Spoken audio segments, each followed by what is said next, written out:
মায়ার নবী এতিম, পথের ভিতরে কাঁটা দিয়া রাস্তা আটকায় দেয়। নবীর আদরে চাচা আবু তালেব কওমের লোকেরা গিয়া বিচার দিল, হে আবু তালেব, তোমার ভাতিজারে সাবধান করো, বেশি কথা বলে, আমাদের ধর্মের বিরুদ্ধে কথা কয়। আবু তালেব আমার মায়ের নবীরে ডাকলেন, ভাতিজা, তুমি কেন আমাদের ধর্মের বিরুদ্ধে কথা বলো রে ভাতিজা, সাবধান, কেন তুমি আমাদের ধর্মের বিরুদ্ধে কথা বলো, জবাব দাও। মায়ার নবী চুপ হয়ে দাঁড়িয়ে কান্না শুরু করলেন। আবু তালেব বলে, রে ভাতিজা, জবাব দাও, কেন কাঁদো? মায়ার নবী দেখে বলেন, চাচা, কোন জবাব আমার হাতে নাই, কারণ আমার চিন্তা আমার আল্লাহ পাঠাইছেন হকের আওয়াজ দিব, বাতিলের সাথে মোকাবেলা করব, অন্যায়ের প্রতিবাদ করা আমার দায়িত্ব রে চাচা, কি জবাব দিব? জবাব আমার হাতে নাই। আবু তালিব বলে, রে ভাতিজা, যাও যাও, আমি আবু তালিব চালে সুরে দিলাম, তোমার কাজ তুমি চালাও, একটা ফুলের টোকা তোমার শরীরে আমি আবু তালেব বেঁচে থাকতে লাগতে দিব না।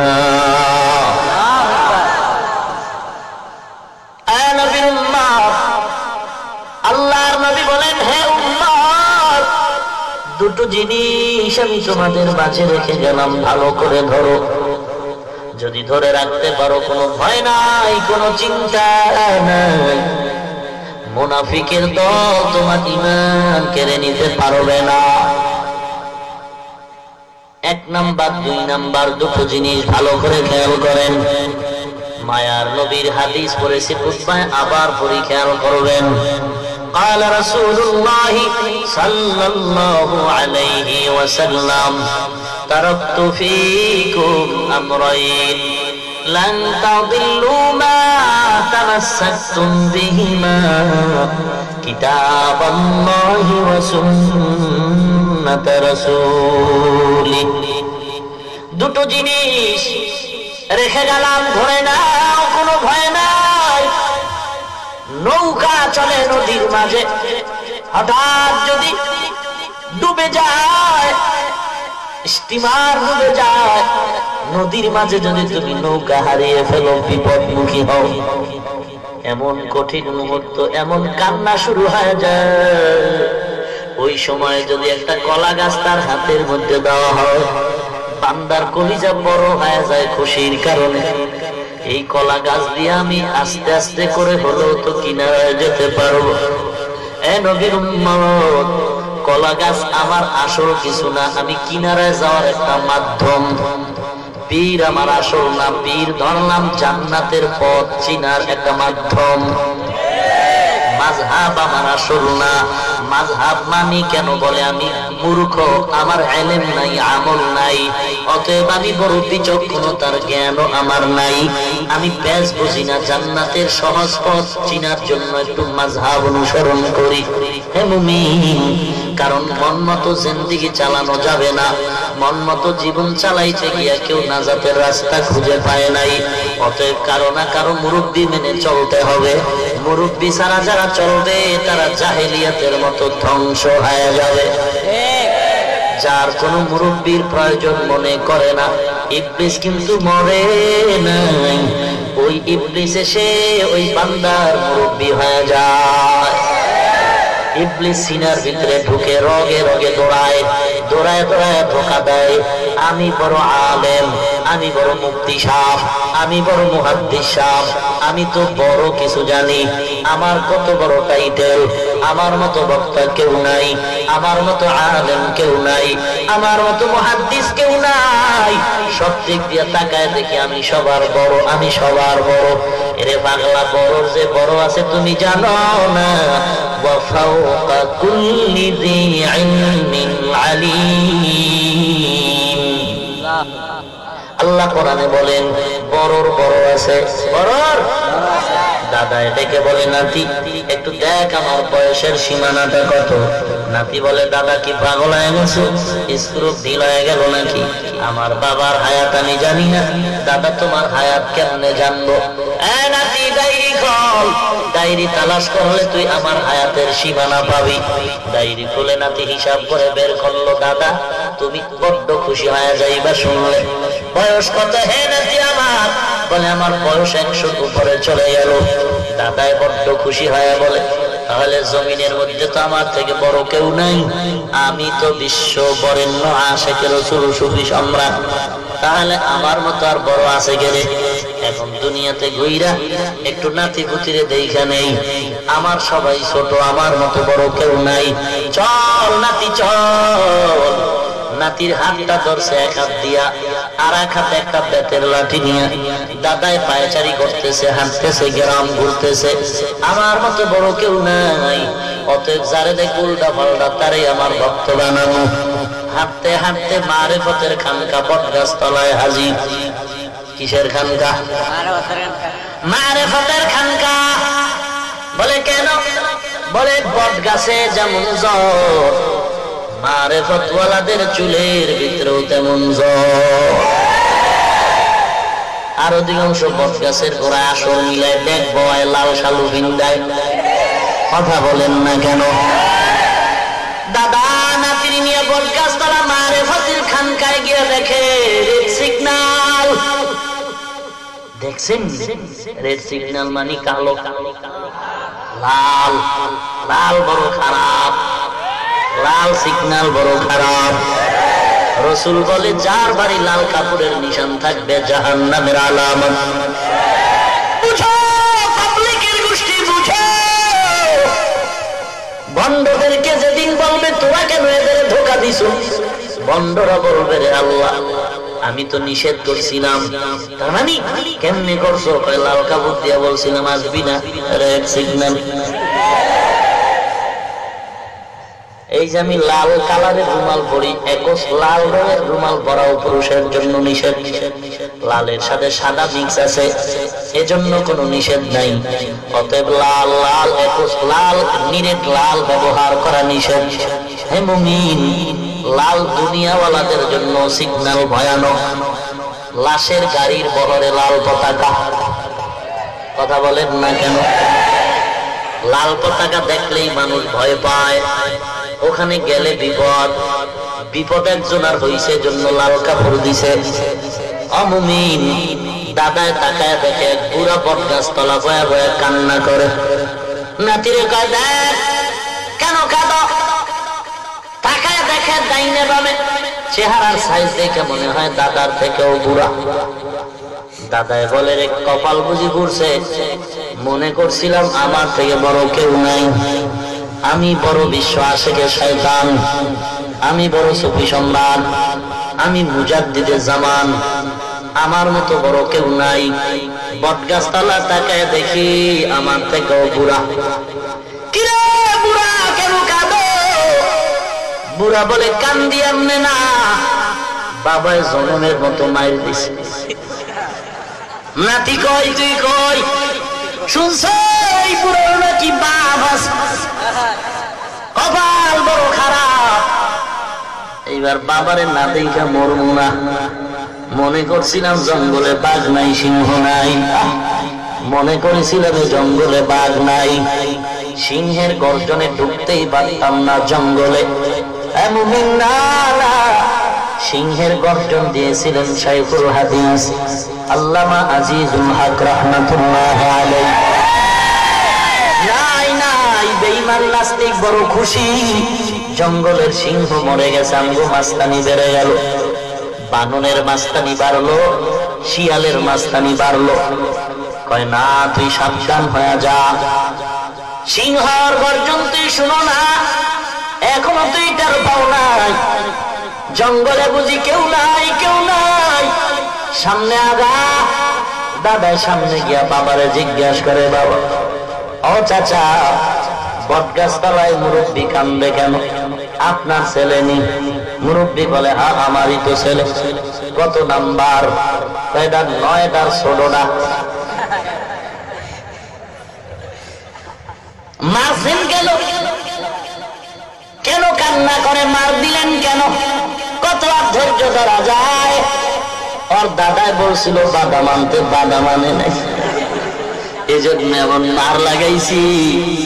দাদায় নাতিরে কয় কানে দাও, এই বেটার বলে বাপ আছে, সামনে কেন যাবে না, রেড সিগন্যাল হয়ে গেল। আমি মনে করছিলাম আমার থেকে বড় আলেম নাই, অথচ জায়গায় জায়গায় বুখারী পড়ায় আমি টের পাই না। আলেমের অভাব নাই, কান্নাওয়ালা মানুষের অভাব নাই। এ জমিনে সিংহের গর্জন দিতেন মুফতি ফজলুল হক আমিনী রহমাতুল্লাহ। এই জঙ্গলের মধ্যে সিংহের গর্জন দিতেন।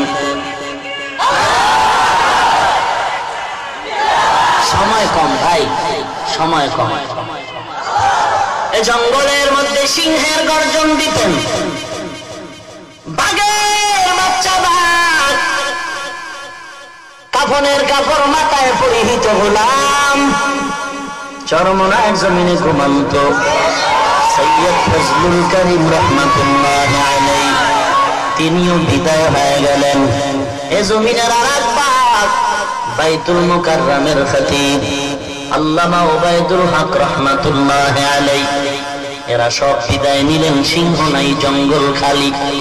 এখন বুঝি কোরআনের বিরুদ্ধে কথা বলে পার পাবো, এখন বুঝি নবীর গালি দিলে মজা পাওয়া যাবে, এখন বুঝি হজের উপর 144 ধারা জারি করা যাবে।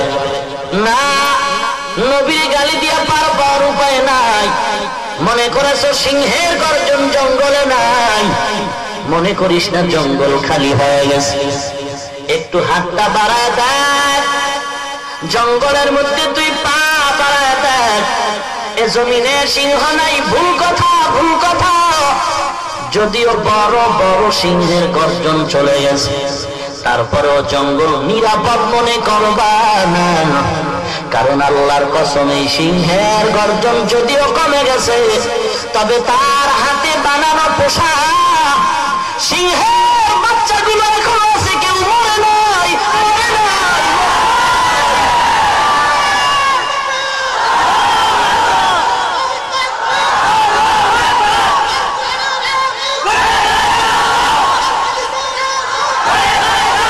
ভাইরা আমার, ও পয়গম্বরের উম্মত, এ জঙ্গল নিরাপদ মনে করা যাবে না। বড়টার নামও সাপ, ছোটটার নামও সাপ। বড়টারে ধরা যায়, মারা যায়, ছোট সাপরে ধরাও যায় না, দেখাও যায় না, মারাও যায় না। সাপ ছোট হলেও ছোট না, একটা কামড় দিবে, বিষ্ণা মানের মন্ত্র শিখেও যা পাবি না, ধ্বংস হয়ে যাবে রে বেঈমান। আমার নবীর গালি দিতেছে, কত বড় সাহস! দলাদলি বুঝি না রে বাবা, আমি কোন পীরের দালালি করার জন্য ময়দানে ঘুরি না, আমি কোন দলের দালালি করার জন্য ময়দানে ঘুরি না রে বাবা। তুমি যে দলের লোক হও না কেন, সেজদাওয়ালা নবীর উম্মত যদি দাবি করো, তোমার পায়ে হাত দিন আমার জবাব দাও। প্রধানমন্ত্রীর বিরুদ্ধে কথা বলল, বিচার হলো 100 বার হবে, 100 বার একমত, কারণ মুসলমানের জবানে অস্বাধীন কথা আসতেই পারে না। 100 বার বিচার হবে, প্রধানমন্ত্রীর বিরুদ্ধে কথা বলবে, বিচার হবে। তবে ভাই, তুমি আওয়ামী লীগ করো, যে কোনো দল করো না, মুমিন ভাই, তুমিও সেজদা দাও, আমার নবীর উম্মত দাবি করো, বলো নবীর উম্মত। সব অপরাধীদের বিচার হয়। যেই বেঈমান বলল আমার নবীর দাড়ি ছাগলের দাড়ির মতো ছিল, যে বেঈমান বলল মদিনাওয়ালা নবী সন্ত্রাসী নবী, একটু জবাব দাও। প্রধানমন্ত্রী সুদ্ধা সকল অপরাধী যারা গালাগালি করলো, সবার বিচার যদি হয়, মুসলমান মদিনাওয়ালা উম্মত জবাব দাও, আমার নবীরে যারা গালি দিল তাদের ফাঁসি এখনো কেন হলো না?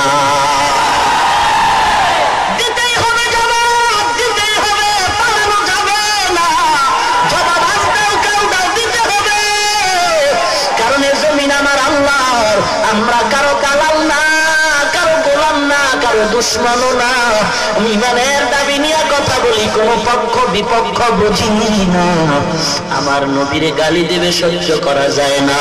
এ নবীর উম্মত যে নবীর জীবনে দেখি নাই, টুপি মাথায় দিলাম, দাড়ি রাখলাম, জামা পরলাম, কত গালি শুনলাম, তারপর টুপি ফালাই নাই, জামা ফালাই নাই, দাড়ি কাটলাম না, মিথ্যা বলি না, রসুলের মহব্বতে জিন্দেগি চালাই। যদিও চাকরি নাই, সার্টিফিকেট নাই, আল্লাহর মহব্বতে চলতেছি রসুলের তরিকা মেনে। ও নবীর উম্মত, এরপর আমরা বেজার না, এত কষ্ট করে নবীর আদর্শ বাস্তবায়নের চেষ্টা করি, অতএব কিছুই বিনিময় পাইলাম না দুনিয়ার ভেতরে। এরপরও যদি আমাকে গালি দাও সহ্য করে নিব, আমার বাবারে গালি দাও মেনে নেওয়া যাবে, তবে রসুলের কথা বলবা জীবন থাকতে কখনো মেনে নিতে পারি না। ভাইরা আমার, রসুল বলেন দুটো জিনিস রেখে গেলাম, দুটো জিনিস। তারাকতু ফীকুম আমরাইন লান তাদিল্লু মা তামাসসাকতুম বিহিমা কিতাবাল্লাহি ওয়া সুন্নাত রাসূলি। রসুল বলেন দুটো জিনিস রেখে গেলাম, খেয়াল করেন। দুটো জিনিসের একটা হলো কিতাব আল্লাহ, আল্লাহ তাআলার কিতাব কোরআন। এক নম্বরে কথা বলেন না কেন, জিহ্বাটা নাড়ায় বলেন কি? আর কোরআন, আর জোরে বলেন।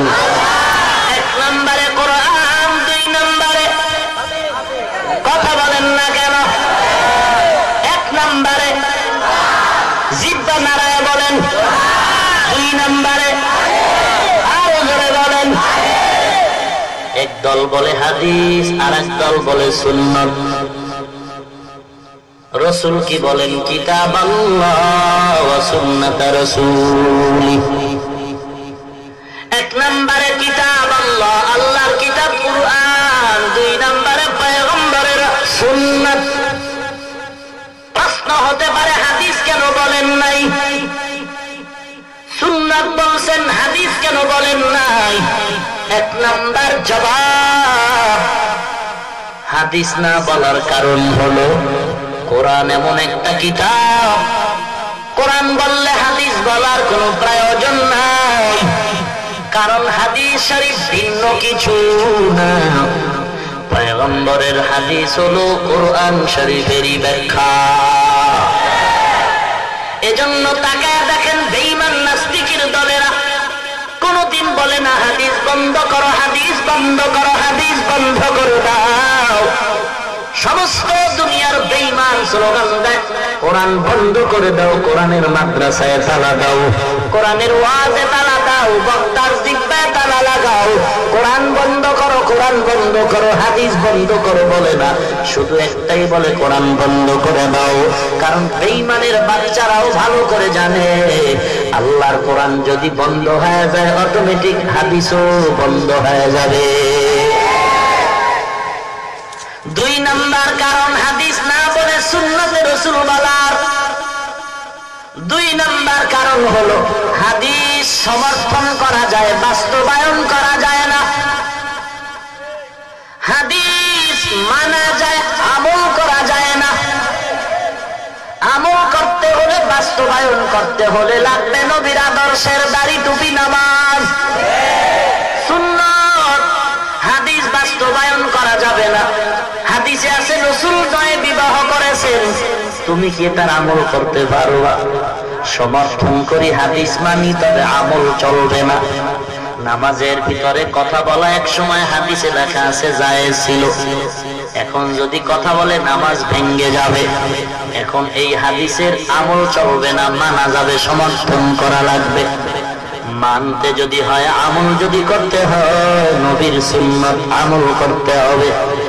নবীর উম্মত, সমস্ত হাদিস সমর্থন করা যাবে, বাস্তবায়ন করা যাবে না। বাস্তবায়নের জন্য হলো সুন্নতে রাসূল। আল্লাহ পাক বলেন, আমার নবীর ভালোবাসার উম্মত ভালো করে শুনে নাও, গোটা দুনিয়াটা ভালোবাসার চাদরে ঢাকা, এমন কোন পাগল নাই ভালোবাসার ভেতরে ঢুকে নাই। দুনিয়ার সব পাগলের গোষ্ঠী, এমন কেউ নাই পাগল নাই। সব পাগল, সব পাগলের দল। কেউ ক্ষমতার চেয়ারের পাগল, কেউ নারীর পাগল, টাকার পাগল, কেউ ক্ষমতার পাগল, কেউ সম্মানের পাগল, কেউ সৌন্দর্যের পাগল, আর একদল পাগল হলো তারা একমাত্র আল্লাহ এবং নবীর পাগল। এই পাগলের ভিতরে কিছু ভেজাল, বিড়ি টেনে ঠোঁটগুলো পাতিলার তলির মতো কালো করে ফেললো, গাঞ্জা খাইয়া চেহারাটা বান্দরের মতো বানাইল। সে দাবি করে আমি আশিকে রাসূল, আর এক বান্দা পাগড়ি টুপি না সোয়াকার দস্তরখান লম্বা জামা নিয়ে চলে, সেও দাবি করে আমি আশিকে রাসূল। বলো হে মুমিন, নবীর ভালোবাসার আশিক দুজন সমান নাকি? কেমনে বুঝবা? পাগলামি তো ভেজাল লেগে গেল। সবাই দাবি করে আমরা নবীর পাগল, এখন কে আসল কে নকল চিনার কোনো উপায় নাই। বলে বাইতুল মুকাররমের কেচে গেটের ভিতরে স্বর্ণের দোকান, এক ভরি কিনতে গেলে 1 লক্ষ টাকার সাহস লাগবে। রিকশাওয়ালা টাকায় খালি আফসোস করে কপালে স্বর্ণ নাই। বিবির একটা মালা দিব, মেয়েটারে বিয়ায় কানের ফুল দিব, পারলো না। হঠাৎ চিন্তা করে রিকশাওয়ালা বাড়ি গেল। পরের দিন সকাল 10টায় বাড়ির নিচে চিল্লায় কয়, কে রে তুমি? কে তুমি? কে তুমি? আসো। গলার একটা চেইন, নাকের ফুল, কানের দুল, হাতের চুড়ি মাত্র 300 টাকা পুরানা। স্বর্ণ স্বর্ণ স্বর্ণ। রিকশাওয়ালার মাথা গরম। 1 লাখ টাকার ধাক্কা এক বলি, তুমি সব দাও 300 টাকায় ব্যাপার। ব্যাপার ব্যাপার বুঝি না, দেখ তাজা স্বর্ণ। চুরি নিয়ে একটা ঘষা মার, কালার ভিন্ন হবে না। ব্যাপারটা কি? ব্যাপার বুঝো না, ভিতরে ভেজাল। এটা সিটি গোল্ড বাইতুল মুকাররমের তা আসল স্বর্ণ। চিনবা কি করে ভাই? চিনতে হলে কষ্টি পাথর হাতের মধ্যে নাও। যে কেউ কষ্টি পাথর নিলেও বুঝতে পারা যায় না, কষ্টি পাথরের অভিজ্ঞ লোক লাগবে।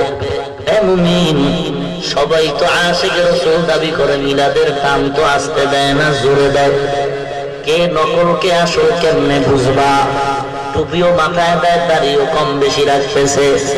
বোঝার জন্য আমার নবীর কষ্টি পাথর দিয়া গেলেন। 1 নম্বরে হলো কোরআন, 2 নম্বরে হলো সুন্নাত। কে আসল কে নকল প্রমাণ হবে সুন্নতের মাধ্যমে। কারণ বান্দার জীবনে এমন কোনো কথা নাই, কাজ নাই, যেই কাজের ভেতরে নবীর তরিকা নাই। আঙ্গুলের নখ কেমনে কাটবা সেখানেও সুন্নাত, কেমনে তুমি চুল কাটবা, চুল লম্বা করবা সেখানেও পয়গম্বরের সুন্নাত, কেমন করে জুতা পরবা সেখানেও নবীর সুন্নাত, কেমন করে তুমি জামা পরবা, কেমন করে খুলবা সেখানেও নবীর সুন্নাত। এ মুমিন ভাই, যারা নবীর সুন্নাত মানে তারা নবী মানে তারা জান্নাত পাবে। যারা নবীর সুন্নাত মানে না তারা সুন্নি হবে দূরের কথা, মুসলমান হইল কিনা তদন্ত করা দরকার। हमसिराते मुस्तफा दर तमामी हाले उकुम इत्तिबा सुन्नते खैरुल बशर गिरे लाजिम ताबुया भी पेशार। हे पैगंबर उम्मतेर জানায় দেন, কুল ইন কুনতুম তুহিব্বুনাল্লাহ, যদি আল্লাহকে ভালোবাসতে চাও মদিনাওয়ালা উম্মত, ফাত্তাবিউনি ইউহিব্বুকুমুল্লাহ, আল্লাহকে যদি ভালোবাসতে চাও তাহলে নবীকে, কথা কয় না, আল্লাহকে যদি ভালোবাসতে চাও নবীকে, কথা বলেন। আসলে এই আয়াতে নবীকে ভালোবাসো কথাটা নাই, ভালো করে খেয়াল করেন, নবীকে ভালোবাসে কথাটা নাই, বরং এখানে আছে আল্লাহকে যদি ভালোবাসতে চাও ফাত্তাবিউনি, নবীর আনুগত্য করো। বলে ভালোবাসার আনুগত্যে কি ব্যবধান? আসমান ও জমিনের ব্যবধান। কুটে খা ঔষধে ধরতেছে। আল্লাহ হেদায়েত দান করুন। আমিন। কোথায় যাবা এ দুনিয়া ছাড়িয়া, কোথায় যাইবা ভাগিয়া, এ দুনিয়া ছাড়িয়া কোথায় যাইবা ভাগিয়া, মরণ তোমায় লইবে ঘিরি যতই কর বাহানা, মরণ তোমায় লইবে ঘিরি যতই কর বাহানা, চিন্তা করে দেখো না কবরে কি যাইবা না, যেই কবরে আল্লাহ সারা বন্ধু কেহ থাকবে না, চিন্তা করে দেখো না কবরে কি যাইবা না, চিন্তা করে দেখো না কবরে কি যাইবা না।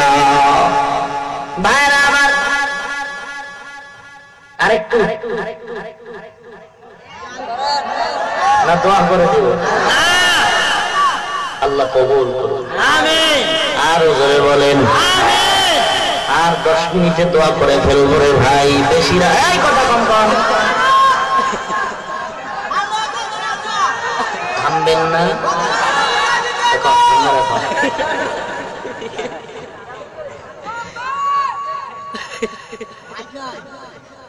ইমাম সাহেব কি মুক্তাদির কথায় সেজদা রুকু দিবে না মুক্তাদিরা ইমাম সাহেবের কথায় দিবে? হ্যাঁ, আল্লাহ আমাদের হেদায়েত দান করুন। আমিন।